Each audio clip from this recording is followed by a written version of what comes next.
Bonjour tout le monde. Bienvenue à notre webinaire du mois d'octobre sur les systèmes EDAS. Aujourd'hui, on est avec Jérôme, spécialiste de l'éducation, et Jean-Martin, qui est le représentant des ventes au Québec, le- les Les maritimes aussi. maritimes. C'est ça.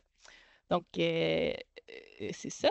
Sans plus tarder, je vais laisser. Ah oui, une chose que je voulais vous mentionner, c'est que la discussion est désactivée pour la réunion, mais si jamais vous avez des questions, il y a l'onglet questions et réponses que vous pouvez laisser vos questions là et on va avoir une période de questions à la fin. Donc, Jérôme, je te passe la parole, là. Donc, Excellent, parfait. Est-ce que tout le monde voit bien l'écran devant là, que je suis en train de projeter? La Oui, petite Jérôme. présentation, parfait, excellent. Donc, bonjour à tous. Bienvenue au webinaire, là, justement, là, notre premier webinaire là, du mois d'octobre par rapport à l'EDAS puis l'utilisation qu'on peut en faire en classe. C'est sûr et certain que là, pour le webinaire, ça ne sera pas nécessairement un speech de vente. OK? C'est vraiment là, on discute, on échange l'information par rapport au système. On va avoir comme but vraiment en fait, de disséquer là, vraiment le système au complet en plusieurs fonctionnalités. On va faire un petit tour d'horizon sur les capteurs pour pouvoir voir comment que chacun d'entre eux, en fait, réagissent ensemble. Fait que si jamais vous avez des questions par rapport au produit, c'est pour ça que mon collègue Jean-Martin il est ici là, pour répondre éventuellement là, à toute question plus sur notre produit consulable qui démontre les DAS. Ça va me faire Puis, plaisir. exact, exact, ça va faire plaisir. Puis comme Megan a justement dit, là, pour toute autre question là, sur le système là, lors du webinaire, on va prendre le temps de répondre à la fin là, sans problème. donc, Donc, je suis sur même ici. donc, donc, OK. Donc, qui suis-je? En fait, j'en profite un petit peu là, pour me présenter, là, puisque tu sais, moi, je suis nouveau dans l'alignement consulable.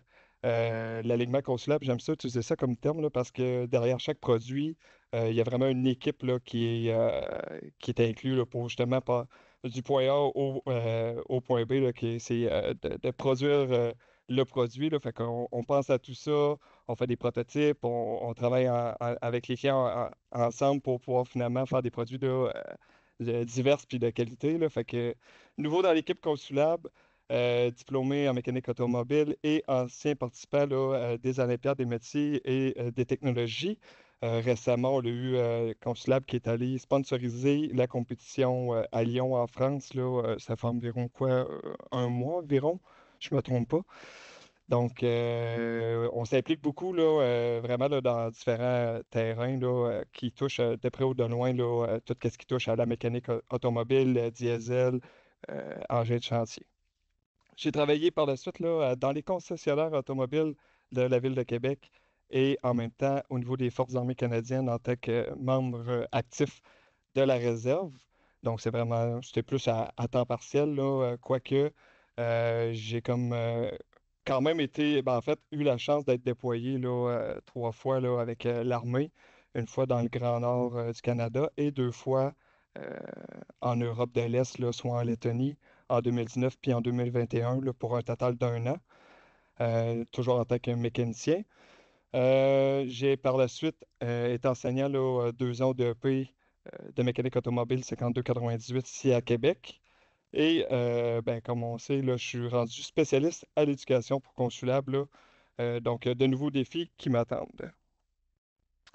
Donc, voici un petit peu là, le produit là, qu'on a chez Consulable là, par rapport à l'EDAS. On voit vraiment bien là, tous les capteurs qu'on a été isolés, là, sortis de la voiture, mais ça sur une belle plateforme là, de sorte qu'on puisse vraiment démontrer justement l'utilité de chacun d'entre eux, puis de faciliter l'apprentissage là, au niveau des étudiants là, par rapport à chacun des systèmes.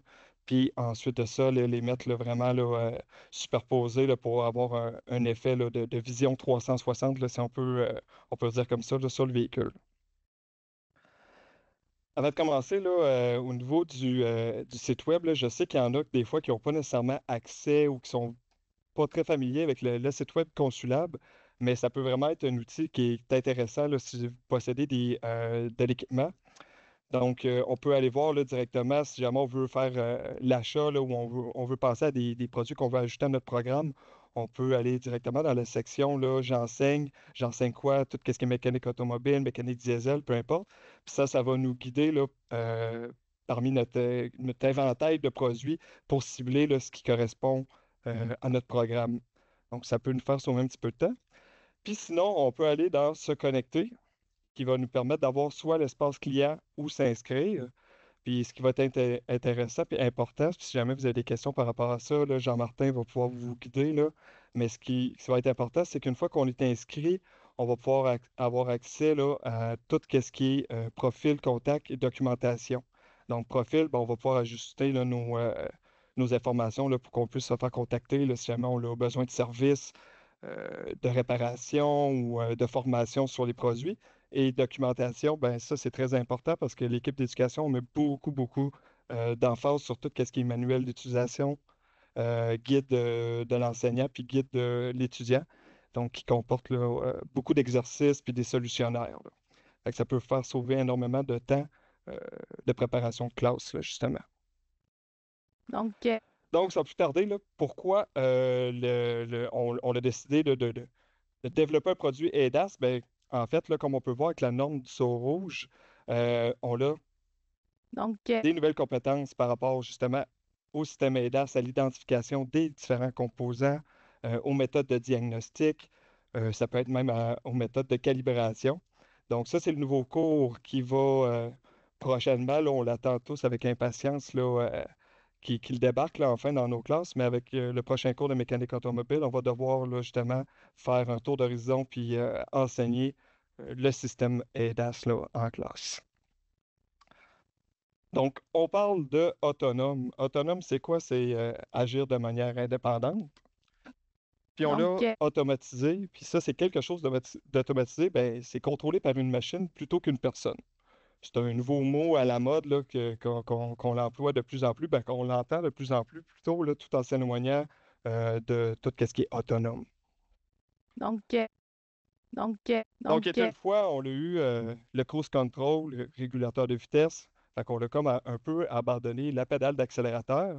Ensuite de ça, on a eu tout ce qui est les ABS. Donc, on l'a renoncé à notre fameuse pédale de frein qu'on pompait là, pour essayer de freiner là, sur des surfaces là, un peu plus glissantes là, lorsqu'on était en hiver. Puis, on a eu le SP, donc tout ce qui est bon, l'assistance là, pour le volant là, électronique. On l'a cédé en quelque sorte le volant. Fait que c'est quoi qui s'en vient dans le futur? C'est quoi qu'on va justement là, délaisser là, en quelque sorte avec tout ce qui est système automatisé?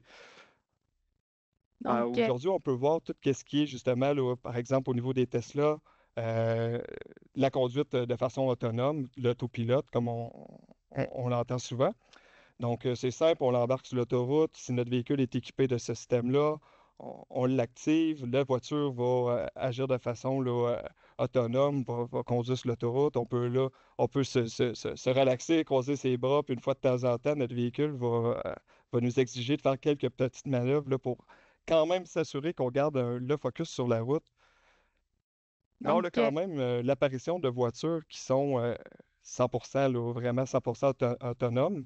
Ça, on en voit là, un petit peu plus là, les taxis de la compagnie Waymo là, en San Francisco.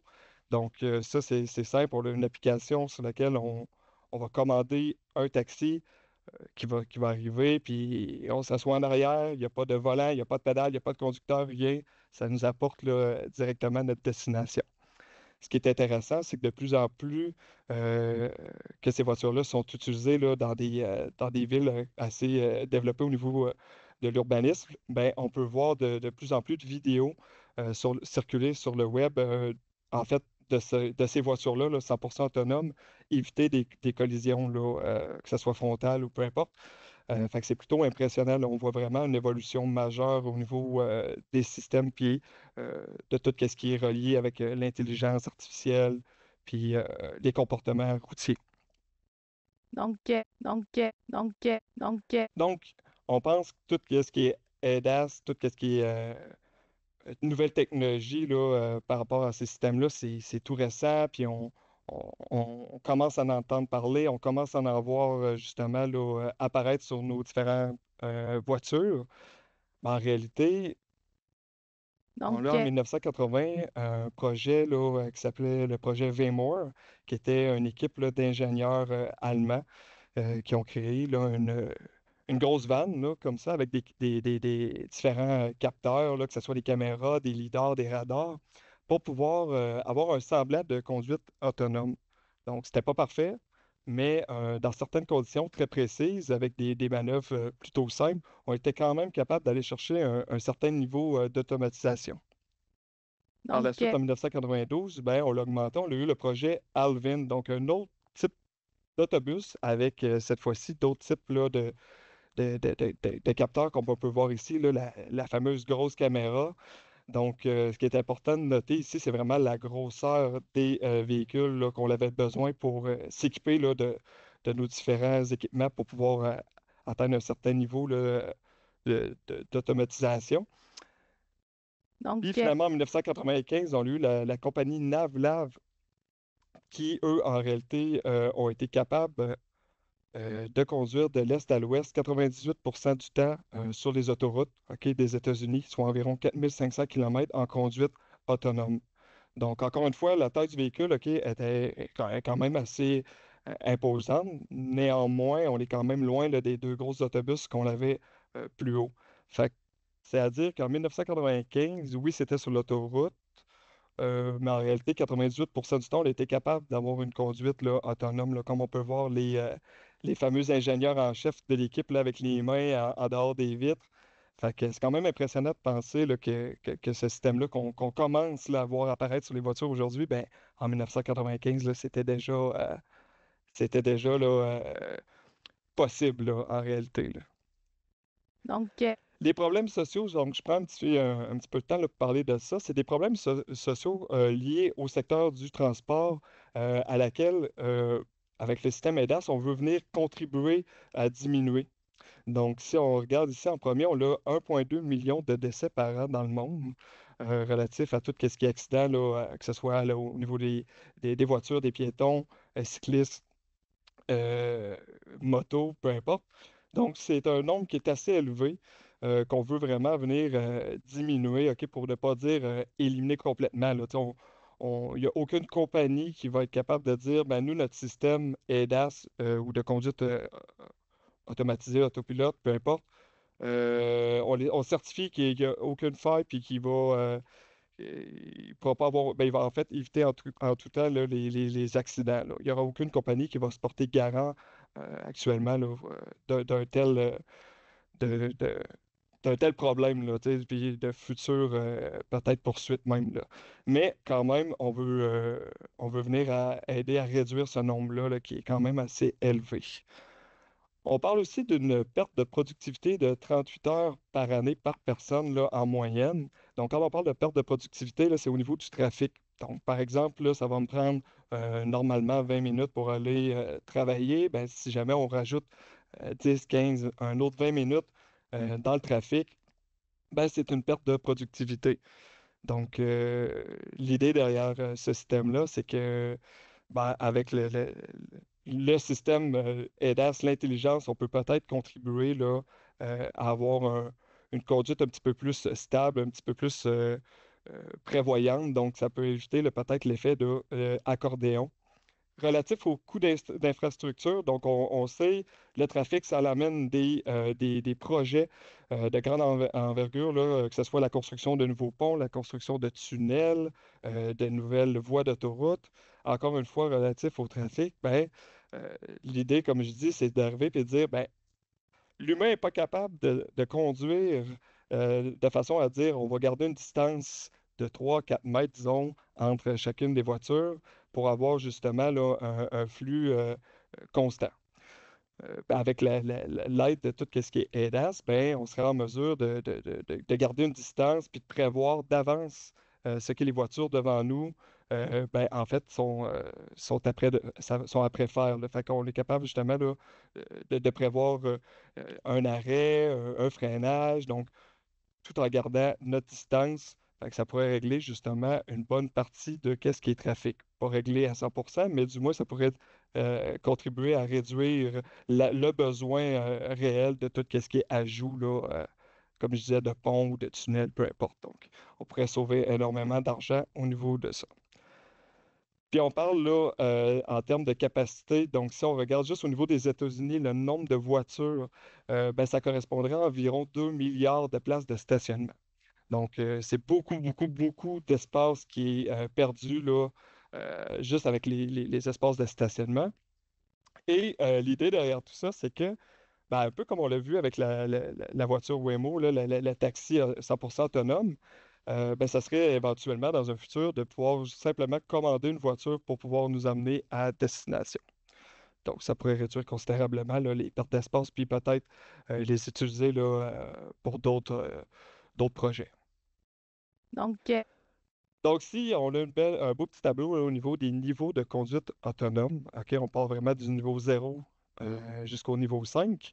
Donc, le niveau 0, donc c'est le conducteur qui est seul, aucune aide. Donc, ça, on voit de moins en moins ça sur les voitures aujourd'hui, mais tout de même, là, c'est un niveau qui est encore applicable. On a le niveau 1, donc qui va être accompagner le conducteur dans sa conduite. Donc, on parle de tout ce qui est assistance au freinage d'urgence, régulateur de vitesse adaptatif, donc cruise control adaptatif. On a le niveau 2 qui va être vraiment assistance, donc aide intermédiaire, les alertes de franchissement de ligne, le parc assist, l'aide au stationnement. Donc, ça va vraiment nous assister dans nos déplacements, là, puis en quelque sorte faire des interventions à notre place aussi. On a le niveau 3 qui est guidé, donc tout ce qui est aide avancée, dépassement dynamique. On va en voir un petit peu plus tard au niveau de la présentation. Le niveau 4 qui est passif, donc conduite autonome complètement à la demande. Donc, un peu comme la Tesla, on l'embarque sur l'autoroute, on active le pilote automatique. Une fois de temps en temps, ça va nous indiquer de demander de faire des petites actions, mais quand même, la voiture là, est autonome à ce moment-là. Finalement, le niveau 5, là, 100% autonome, un petit peu comme le taxi qu'on l'a vu de Waymo. donc, Donc, on va passer en revue tout ce qui est technologie ADAS. On parle de système passif, donc le véhicule qui détecte une situation potentiellement dangereuse va avertir le conducteur, que ce soit par un témoin lumineux, un indicateur sonore ou un retour d'information haptique comme une vibration dans le volant, par exemple. donc, On a tout ce qui est système actif, le véhicule qui détecte une situation potentiellement dangereuse. Le véhicule va à ce moment-là prendre des mesures correctives pour éviter une collision. donc, Donc, différents systèmes de l'ADAS, on a le régulateur de vitesse adaptatif ou le Adaptative Cruise Control, qui lui, ben, bien entendu, va être un système actif. On a l'alerte de sortie, donc le Lane Departure Warning, qui va être un système passif, donc qui va simplement là, nous indiquer, OK, on est en train de sortir de notre corridor, donc que ce soit justement par un petit son ou une vibration au niveau du volant. donc, Le système d'aide au maintien de la voie, qui va être un système actif, qui va prendre une correction si jamais on sort de notre corridor, on lui notre alarme, mais là, on l'ignore, puis on continue de sortir de notre corridor, ça va simplement venir rediriger notre voiture là, pour nous recentrer. L'aide au changement de voie, ça va donc, être un système qui va être passif, qui va pouvoir nous indiquer là, si jamais on a, par exemple, une voiture dans notre angle mort. Le freinage d'urgence automatique va être un système actif, pouvoir nous permettre là, d'éviter une collision si on les distrait. L'alerte donc, de circulation transversale arrière va être un système passif, notamment par l'émission de son, là, si jamais on a nos capteurs ultrasoniques qui détectent euh, un objet ou une personne qui traverse. donc, Finalement, l'aide au stationnement. Ben moi, j'ai marqué passif-actif, tout dépendamment de qu'est-ce qu'on voulait vraiment là, sous-entendre selon les différents constructeurs. Donc, que ce soit justement uniquement avec l'utilisation de capteurs ultrasoniques dans les pare-chocs, de nous indiquer si jamais là, on s'approche trop près d'un objet ou d'une personne ou de quoi que ce soit. Ou dans certains cas, là, c'est vraiment là, un système d'aide au stationnement là, où est-ce qu'on appuie sur un bouton puis que notre voiture va venir se stationner à notre place. donc, Donc, si on passe en revue là, vraiment là, chacun des systèmes, sont composés de quels capteurs là, afin de pouvoir fonctionner adéquatement. Donc, on a le régulateur de vitesse adaptatif. Cette technologie est basée sur les radars et l'une des caractéristiques les plus évidentes et les plus nécessaires lorsqu'on demande à une voiture de se conduire elle-même. Donc, on va utiliser notamment tout ce qui est radar. Donc, Euh, le radar, lui, il va être utilisé vraiment pour détecter les objets à l'avant du véhicule. donc, Puis, en fait, c'est qu'il va émettre des ondes radio. Puis l'avantage de tout ce qui est les ondes radio puis le radar, c'est que dans toutes conditions météorologiques, qu'il fasse beau temps, mauvais temps, qu'on soit en plein jour, qu'il fasse nuit, la neige, la pluie, peu importe, les ondes radio ne seront jamais affectées par les conditions météorologiques. Donc, c'est pour ça que ça en fait un système qui est super fiable. Donc, les ondes radio, ben, en fait, vont simplement réfléchir sur les surfaces métalliques, comme par exemple une voiture. Puis avec l'effet Doppler, ben, on va être capable d'évaluer là, la distance puis de détecter des objets dans un angle là, de détection, bien entendu. Donc l'effet Doppler, on va en parler un petit peu. C'est ça ici, c'est simple en réalité. On va avoir une source qui va émettre des ondes radio et on va avoir, par exemple ici, une personne, un mur, une autre voiture, peu importe, sur laquelle les ondes radio vont réfléchir. Plus près, notre source va s'approcher de notre obstacle, si on peut se permettre comme ça. Ben, les ondes radio vont simplement rebondir et revenir à notre source plus rapidement, ce qui va venir changer notre fréquence. Donc, notre fréquence à ce moment-là ben, va être beaucoup plus élevée, ce qui va justement là, permettre au système de convertir tout ça puis de pouvoir faire ses calculs afin d'estimer les distances. L'effet est pareil lorsqu'on s'éloigne donc de notre cible, si on peut dire ça comme ça. Donc, à ce moment-là, nos ondes, ben, notre cycle va être beaucoup plus lent. donc, Donc, ici, c'est des petites illustrations que je trouvais bien intéressantes au niveau du radar.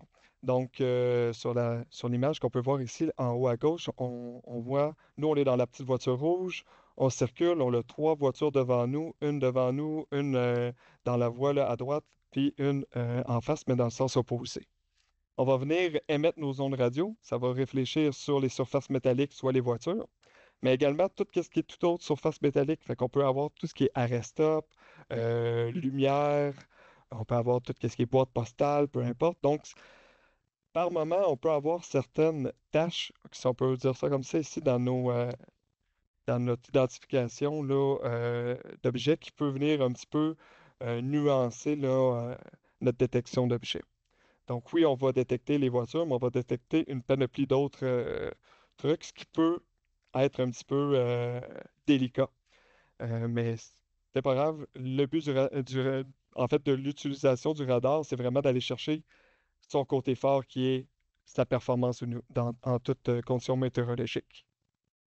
On va rajouter tout ce qui est lidar. Le lidar, en fait, va être utilisé pour mesurer la distance qui sépare le véhicule et l'autre voiture ou l'autre objet. OK? Ce qui est intéressant avec les lidars, c'est qu'on va utiliser la lumière ultraviolette ou infrarouge d'un laser au lieu de des fréquences radio. L'avantage de ça, c'est que ben, la lumière, ça voyage à 300 000 km par seconde, ce qui est ultra rapide. Et on parle d'un niveau de précision en millimètres. Donc, on a vraiment là un système très rapide, très précis.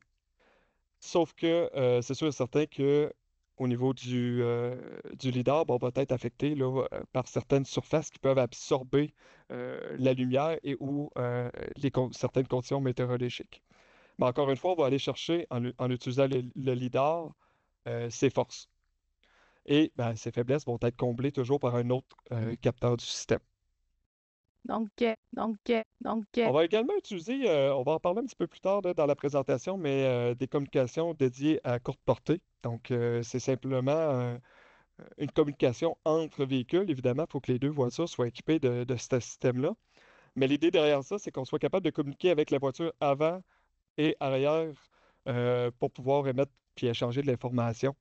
Que ce soit la voiture qui est devant nous envoie comme information que ben, le conducteur est en train de de freiner ou de ralentir ou peu importe, ben, on va être capable de s'ajuster par rapport à ça. Ça peut être même, comme on peut voir sur une image, la vitesse réelle à laquelle la voiture roule. Donc, notre voiture va pouvoir s'ajuster pour pouvoir garder une distance sécuritaire. Ce système-là, ben, ce qui est intéressant, c'est qu'on peut échanger jusqu'à 1000 messages par seconde. Donc, c'est un système qui est quand même assez efficace, qui est quand même assez rapide. On ne passera pas par tout ce qui est antenne radio, un petit peu comme nos téléphones cellulaires. Donc, le but derrière ça, c'est qu'on soit quand même capable de communiquer jusqu'à 1000 pieds de distance de façon efficace, rapide. Donc, c'est pour ça qu'on va vraiment utiliser un réseau interne entre les voitures. Donc, Le prochain système, on parle de tout ce qui est alerte de sortie de voie, donc le Lane Departure Warning. On va utiliser évidemment la caméra frontale qui, grosso modo, va venir détecter, si c'est possible, on sait, là, idéalement, les lignes au sol. Donc, on sait que par moment, là, sur certaines rues au Québec, les lignes sont omniprésentes ou ils n'existent plus, là, ils sont toutes effacées, mais la caméra, son rôle va venir vraiment là, avec l'intelligence artificielle de détecter les lignes. Puis, grosso modo, comment que ça fonctionne, c'est qu'on va avoir un CCD, un dispositif à couplage de charge, qui lui va simplement recevoir tout ce qui est faisceau lumineux au niveau de la caméra, traiter les images, amplifier ces signaux-là, convertir tout ça pour en recueillir l'information nécessaire pour pouvoir s'ajuster, puis simplement comprendre ce qui se passe devant. Le système d'aide au maintien de la voie. Donc, ça ici, ben, en fait, c'est simplement si jamais comme on en a parlé un petit peu plus tôt, là, on décale puis on s'en va pour sortir de notre corridor sur la route, ben, notre voiture va pouvoir venir s'ajuster puis prendre des mesures correctives si jamais on ne le fait pas nous-mêmes. On va utiliser encore une fois tout ce qui est la caméra frontale pour évidemment détecter nos lignes. Mais on va également utiliser notre angle du volant, OK? Donc, c'est important pour justement là, s'assurer de la voiture s'en va-tu vers la gauche, vers la droite? Est-ce qu'il faut que le conducteur fasse une manœuvre pour redresser? Et sinon, ben, la voiture, elle va devoir redresser le volant. Donc, ça va être important là, qu'elle sache avec le capteur, là, où est-ce qu'on en est. D'où l'importance d'avoir une bonne calibration. Donc, ça va être vraiment important de savoir puis de faire une bonne calibration de ce capteur-là, parce que ça peut impacter plein de systèmes, notamment celui-ci, mais aussi au niveau de la caméra arrière là, pour le reculon. On va avoir également tout ce qui est surveillance des angles morts, nos capteurs. Donc, les détecteurs d'angles morts vont être utilisés pour détecter s'il y a d'autres véhicules dans notre angle mort afin d'avertir le conducteur de ne pas engager de manœuvre de changement de voie. Fait que ça va être très important là, à ce moment-là. Puis si jamais il y en a un puis qu'on s'en va pour se décaler, ça va aussi pouvoir nous permettre de redresser puis de rester dans notre corridor. Maintenant, tout ce qui est freinage d'urgence automatique, bien évidemment, on va utiliser le lidar, hein, comme on l'a vu, qui est super efficace, super rapide pour détecter la présence d'objets. Et également tout ce qui est radar, encore une fois, pour pouvoir estimer la distance, détecter des objets, peu importe les conditions météorologiques, jour, soir, peu On va également utiliser, puis ça va être important d'en parler en détail là, au niveau du freinage d'urgence, c'est de la caméra frontale, mais cette fois-ci avec l'identification de tout ce qui est objet. Donc la caméra frontale du système va être équipée d'une intelligence artificielle qui, elle, va pouvoir permettre là, d'identifier en réalité ce qui se passe devant. Donc, si on compare une caméra de ce type versus nous, on va peut-être être capable d'identifier 3, 4, 5 objets à la fois, alors une caméra équipée d'intelligence artificielle, comme on peut voir sur la photo, ben, ça peut détecter plusieurs objets à la fois. On parle même là, d'une cinquantaine d'objets à la fois. Mais qui dit intelligence artificielle, bon, évidemment, dit adaptation. OK? Donc, c'est sûr et certain, plus qu'on va rouler, plus que l'intelligence artificielle va se développer, va être en mesure de détecter efficacement là, ce qui se passe en réalité devant Donc, nous. C'est sûr et certain que il y a plusieurs cas là, qui peuvent être un petit peu plus difficiles, mais plus qu'on va rouler, c'est ça qui va permettre à notre intelligence artificielle de, en quelque sorte, se pratiquer puis d'être en mesure d'être plus performante, là. donc, donc, donc, donc, donc, Je vais passer rapidement là-dessus. On n'écoutera pas la vidéo. Quand je parle de justement d'identification d'objets là, de façon plus efficace, c'est sûr certain que lorsqu'on a développé le système ADAS avec l'intelligence embarquée, l'intelligence artificielle embarquée, euh, on avait prévu une couple de scénarios possibles, tu sais, des- des scénarios plutôt propices à tout ce qui est conduite urbaine, conduite sur l'autoroute, OK? On parle évidemment, de tout ce qui est ligne au sol, de d'autres voitures, panneaux d'arrêt, lumière de circulation, feu de circulation. Mais on l'avait pas prévu, du moins, il y a toujours des scénarios qu'on dit plutôt improbables, où est-ce qu'on n'avait pas nécessairement prévu une, euh, une adaptation ou comment est-ce que le système va réagir face à ces événements un petit peu plus, disons, là, improbables. Mais tout de même, imaginez on conduit avec notre Tesla, hein, on conduit aux États-Unis, on est sur l'autoroute 66, on tombe derrière un camionneur qui, lui, il est fier, il frotte son camion, hein, il est pas, il a pas, il a pas d'affaire à rouler l'hiver là, dans le calcium et tout, fait qu'il peut prendre le temps là, vraiment là, de frotter son camion, ça lui appartient. Et là, comme on peut voir sur l'image, on roule derrière lui, sa citerne est super chromée, on a vraiment un effet miroir. Euh, à ce moment-là, ce qu'on veut pas nécessairement qu'il arrive, c'est que notre voiture, avec notre caméra, détecte que on a une image projetée d'une autre voiture qui, elle, ben, à ce moment-là, va être simuler une voiture qui est dans en sens inverse dans notre voie, puis qui s'en va pour rentrer en collision avec nous. Donc, c'est pour ça aussi là, qu'on va utiliser le lidar, le radar pour détecter tout ça, puis dire, OK, non, non, je détecte le camion devant moi, c'est correct que la caméra identifie qu'il y a potentiellement une voiture dans le sens inverse, mais mon radar puis mon lidar, lui, il m'indique pas que, il y a quelque chose, un objet qui fonce droit devant moi. C'est aussi vrai là, si jamais, mettons, on décide de rouler, imaginez sur l'autoroute, puis il y a un sac de plastique qui, lui, va se mettre à rouler au sol, OK, avec le vent. Notre caméra identifie, en fait, notre lidar ou notre radar détecte en quelque sorte notre sac de plastique. Il aurait tendance à vouloir dire, ben, on s'en va pour rentrer en collision avec un objet, mais notre caméra, elle est capable d'identifier euh, que c'est un objet qui ne sera pas dangereux, là. Fait que ça va nous éviter, en fait, d'avoir un freinage d'urgence là, inattendu en plein milieu de l'autoroute. Fait que, dans les deux sens, les systèmes vont travailler ensemble pour justement s'assurer que, en fait, ça fonctionne super bien. donc, On donc, a ici un bel exemple. On est le 1er juillet, on roule encore une fois sur l'autoroute. Il y a quelqu'un qui attache mal ses meubles, OK, lors du déménagement. Puis là, on a une fameuse chaise de patio là, qui tombe du véhicule puis qui s'en va pour rentrer en collision avec notre voiture.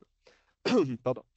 Donc, comment est-ce que notre système va réagir face à ça, face à cette menace-là, en quelque sorte? On va avoir assez le temps de détecter avec nos radars, nos lidars, on va avoir le temps d'avoir une caméra qui va être capable d'identifier l'objet et, dans le cas donc, échéant, de peut-être même faire une manœuvre pour éviter la collision. Donc, c'est ça qu'on cherche à améliorer, à comprendre avec le système, c'est d'être capable de voir comment est-ce que le système ADAS est capable de réagir face à des scénarios comme ça. donc, Un autre scénario improbable, on est sur l'autoroute, hein, toujours sur l'autoroute, on a des fameux cônes oranges de la construction, on est en plein été, on est tanné, mais cette fois-ci, les cônes oranges sont couchés au sol, ils ont tombé, il y a eu du vent, peu importe, ils sont couchés au sol. Puis lorsqu'on roule sur l'autoroute, ben, que ce soit sur un coucher de soleil ou un lever de soleil tôt le matin, peu importe, on peut avoir un soleil qui va réfléchir dans les cônes qui sont couchés au sol, puis créer en quelque sorte un effet de lumière rouge de circulation en plein milieu de l'autoroute. Notre caméra détecte ça, hey, c'est un feu rouge, le conducteur, il est pas alerte, il va brûler un feu rouge, j'applique les freins d'urgence. Donc, c'est là, encore une fois, qu'on on va se fier sur d'autres systèmes, ben, en fait, d'autres capteurs, d'autres systèmes pour pouvoir ensemble travailler en équipe puis réagir de la meilleure des façons. Donc, cette fois-ci, ben, on veut utiliser tout ce qui est système de navigation GPS. Donc, le système de navigation GPS qui va être connecté, euh, on va en parler un petit peu plus tard, connecté aux infrastructures, comme dans ce cas-ci, il serait connecté euh, à tout ce qui est feu de circulation. Puis avec le signal GPS, on serait capable de dire, OK, la caméra détecte peut-être une lumière rouge, mais en quelque sorte, moi, je suis présentement sur l'autoroute, puis il n'y a aucune une infrastructure sur l'autoroute, il n'y aura pas de lumière, donc notre système va être capable du moins, de réfléchir et de dire, ben, j'appliquerai pas les freins là, dans cette condition-là, puis potentiellement créer un accident. Donc, donc, donc, Un donc, autre petit, euh, un autre petit scénario là, cocasse, là, on voit ça là, aux nouvelles des fois, surtout aux États-Unis, un avion qui atterrit ou que ça soit d'urgence ou perte de contrôle complètement sur sur l'autoroute, par exemple, ben, est-ce que momentanément, je vais être capable d'identifier puis de réagir face à une potentielle collision là, avec celui-ci? donc, Fait que c'est plein de scénarios qu'on se pose des questions, qu'on sait comme pas trop, qu'on c'est beaucoup d'adaptations, c'est beaucoup de possibilités. Puis souvent, ben, ces possibilités-là, c'est souvent celles de trop. Donc, en fait, je reviens un petit peu sur ce que j'ai dit plus tôt là, lors de la présentation, qu'il n'y a aucune compagnie qui va être en mesure, puis qui va, en fait, aujourd'hui, qui va dire, ben, nous, notre système, il est infaillible, il n'y aura aucune collision et il va pouvoir être en mesure d'être 100% efficace, là, puis éviter là, vraiment tout accident. Fait qu'il y a pas aucune compagnie qui va être capable de dire ça. donc, Détection d'objets. Donc, on va utiliser tout ce qui est les sonars ou donc capteurs de proximité ultrasoniques, donc qui vont être utilisés là, justement pour détecter euh, tout ce qui est objet autour du véhicule.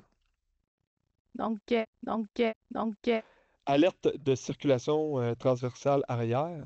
Donc, on va utiliser premièrement tout ce qui est caméra arrière. Lorsque je parlais là, de l'importance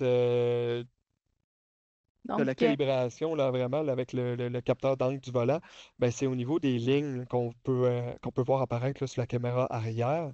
Donc, une mauvaise calibration peut nous induire en erreur sur certains véhicules, pas tout, mais beaucoup de véhicules là, sur le marché, lorsqu'on va venir être en marche arrière reculée, puis et qu'on tourne le volant, ben, on va vraiment avoir nos lignes de prédiction, hein, c'est des prédictions d'emplacement ils vont pouvoir vraiment venir suivre le mouvement du volant pour tourner puis nous guider, nous aider en fait là, en marche arrière.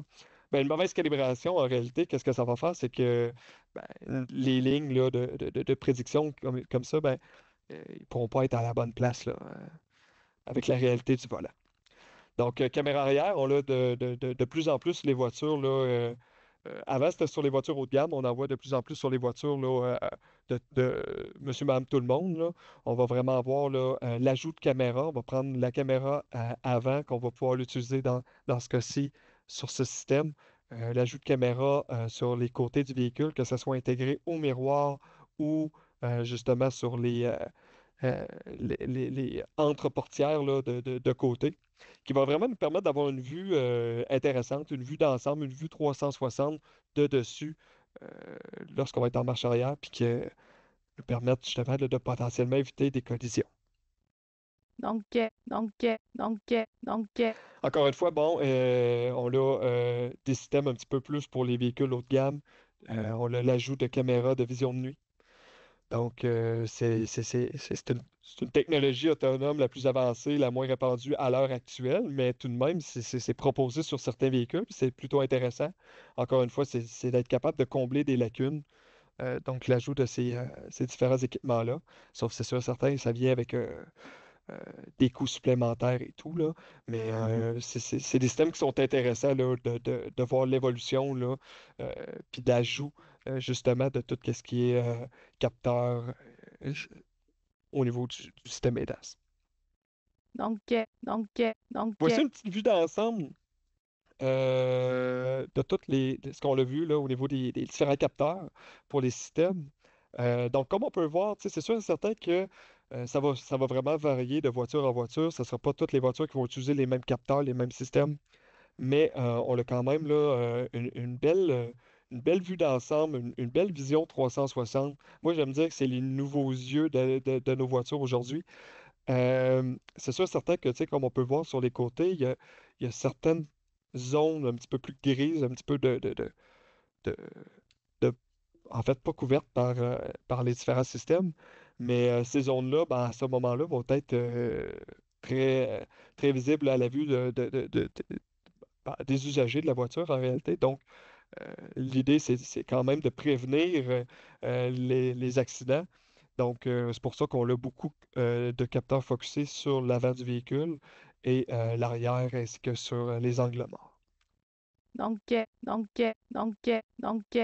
On parlait un petit peu plus tôt lorsqu'on était sur les cruise control adaptatifs de communication entre véhicules. Donc, c'est ce qu'on appelle le 2V2, donc véhicule to vehicle.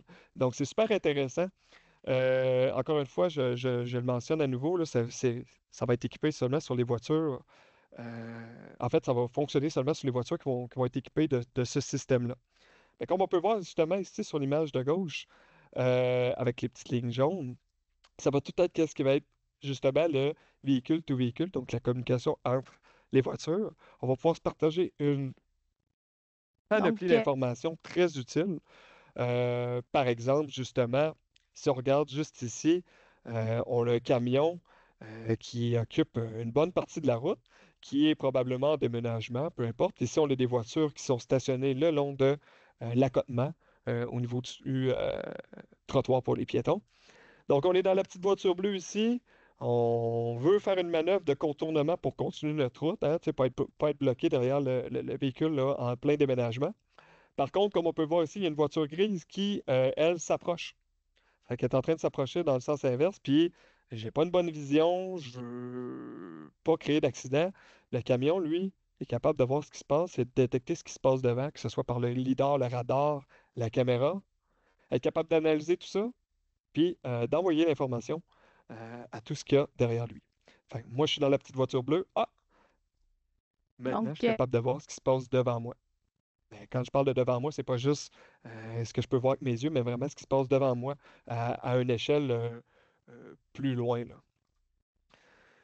On a ici, encore une fois, tout ce qui est les voitures stationnées sur le trottoir, puis qu'un piéton, par exemple, qui s'en vient marcher, ben, les voitures stationnées vont être capables de détecter, encore une fois, que ce soit par les capteurs ultrasoniques dans les pare-chocs, être capable de détecter le mouvement du piéton qui circule sur le trottoir, puis envoyer l'information aux autres voitures.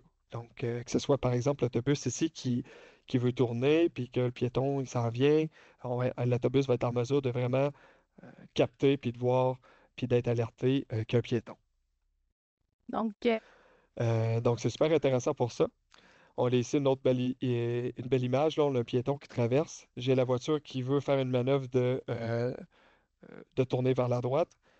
La voiture qui est ici stationnée détecte la traversée de piéton, envoie l'information déjà d'avance à notre voiture ici. Donc, c'est pour ça que je dis que on, on s'en va vers euh, la réduction là, drastique d'accidents mortels puis d'accidents tout court là, en lien avec le transport routier.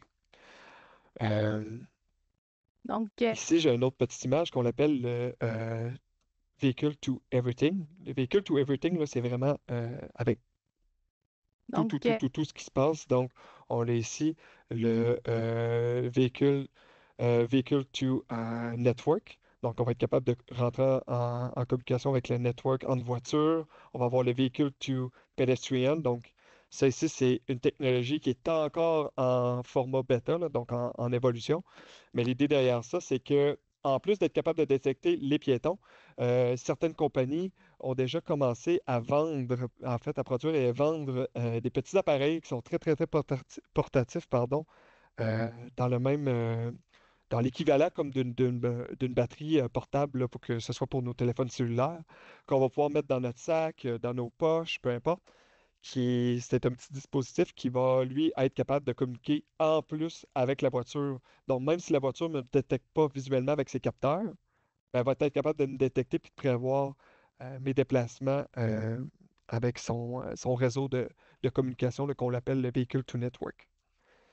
Donc, super intéressant. Audi ont fait beaucoup, beaucoup de tests puis de recherches par rapport à ça dans plein, plein, plein de conditions euh, pour prouver justement là, l'efficacité d'un tel système, que ce soit pour les piétons puis même les cyclistes. On a le véhicule to infrastructure, donc c'est ce que je parlais, donc la communication avec les lumières. Ça peut être éventuellement des arrêts-stop, ça peut être même des traversées piétonnières, donc éventuellement on peut venir avec un petit peu plus de communication, d'intelligence à intégrer là, dans nos villes, hein. On parle de villes intelligentes. C'est sûr et certain que là on parle vraiment d'un futur plus loin, mais on est déjà rendu à penser à ça. Puis évidemment, le véhicule to véhicule qu'on a discuté. Donc, Ici, c'est un beau petit tableau que je trouvais super intéressant. OK, ça date de juillet 2023. En fait, ça, c'est un tableau, c'est la phase de consolidation de tout ce qui est innovation. Fait qu'on a vraiment là, de tout. On peut avoir de tout ce qui est intelligence artificielle, de simulation, de, de, de, de- de systèmes là, de robotique.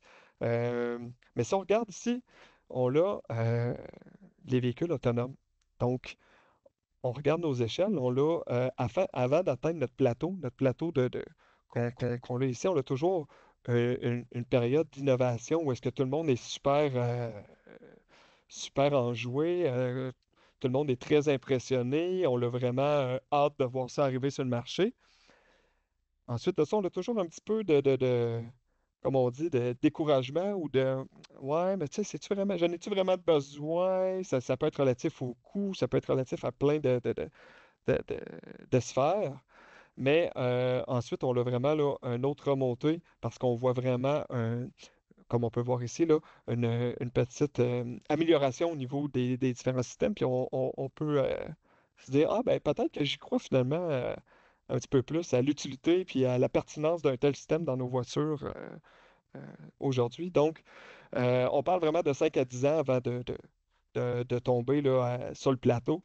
Puis en date de juillet 2024, bon, évidemment, l'industrie automobile, c'est probablement une des industries qui évolue le plus rapidement là, dans tout ce qui est innovation mondiale. Mais on était en juillet 2023, là, sensiblement là, pas dans le creux, mais on était vraiment là, dans le.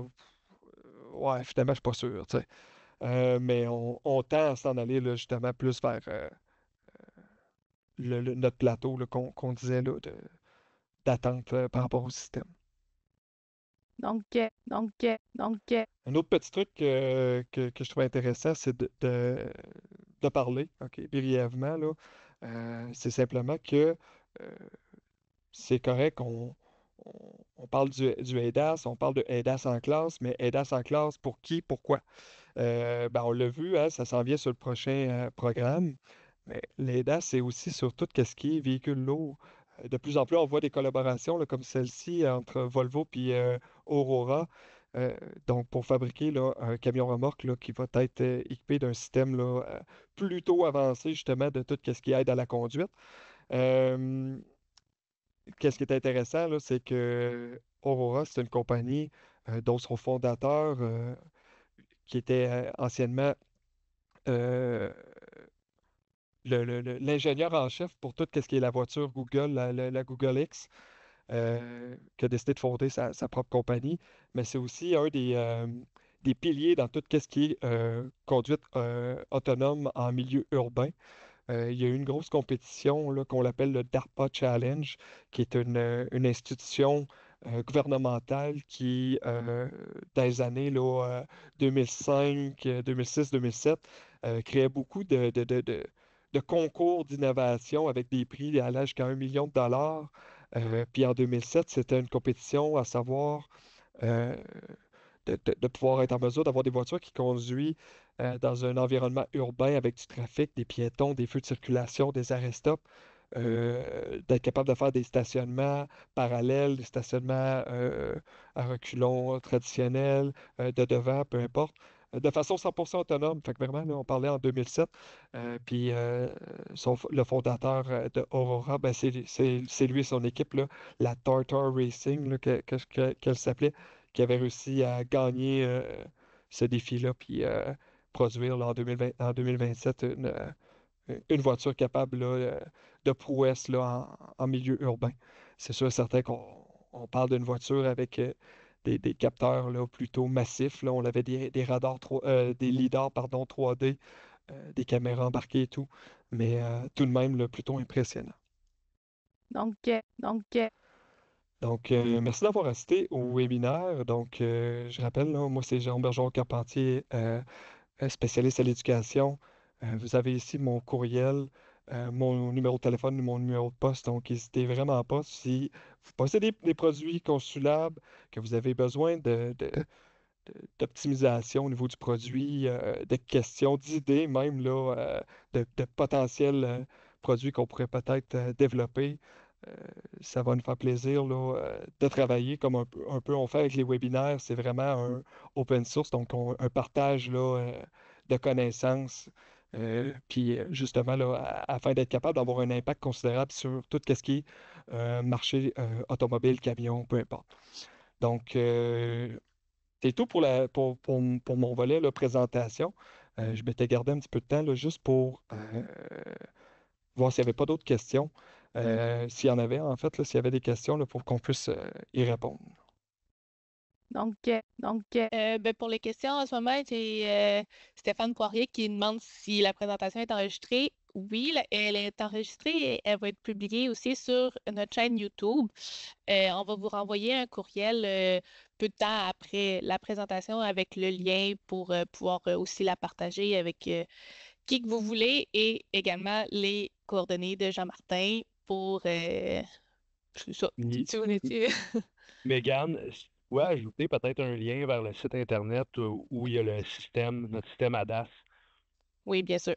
Ça va être Euh, ajouté directement dans le courriel qu'on va Super. vous envoyer. Fait que si vous avez des questions, vous gênez pas, vous m'écrivez, vous m'appelez, je suis là pour ça. Puis je tiens à dire un gros merci à Jérôme pour ta belle présentation. La première de beaucoup. La première de beaucoup, c'est une présentation qui est tirée en fait d'une plus longue. En fait, nous allons Consulab être présents là, à tout ce qui est l'APEMQ qui se déroule là, prochainement, là, dans pas très long, en fait, là, 7-8 novembre. Donc, c'est une présentation là, qui va durer là, 3 heures. Là. On va rentrer un petit peu plus en détail là, sur chacun là, des différents systèmes, puis aussi tout ce qui est calibration statique et dynamique. Donc, ça peut être vraiment aussi pertinent pour tout ce qui est volet carrosserie. Hein, lors d'accidents, peu importe, remplacement de pare-brise, X, Y, Z, on va pouvoir être en mesure d'avoir une belle petite idée là-dessus. Donc, c'était vraiment juste un petit webinaire court, précis, concis sur la base du système de l'EDAS, là, puis la pertinence de commencer à y penser parce que ça s'en vient sur prochainement là, dans nos classes. Oui. Puis, on planifie de faire un webinaire en français par mois sur différents sujets, autant véhicules électriques, véhicules lourds et l'auto normale. Pas Vous normal. avez des, vous avez des suggestions de webinaires, des choses que vous aimeriez entendre, ben n'hésitez pas à nous écrire. Là. Exactement. Exactement, ça va me faire plaisir. Parfait. Donc, on vous souhaite une bonne journée à tout le monde. Merci Yes. d'avoir été là. Merci tout le Merci monde. beaucoup. Merci. Bye Au bye. revoir. Salut.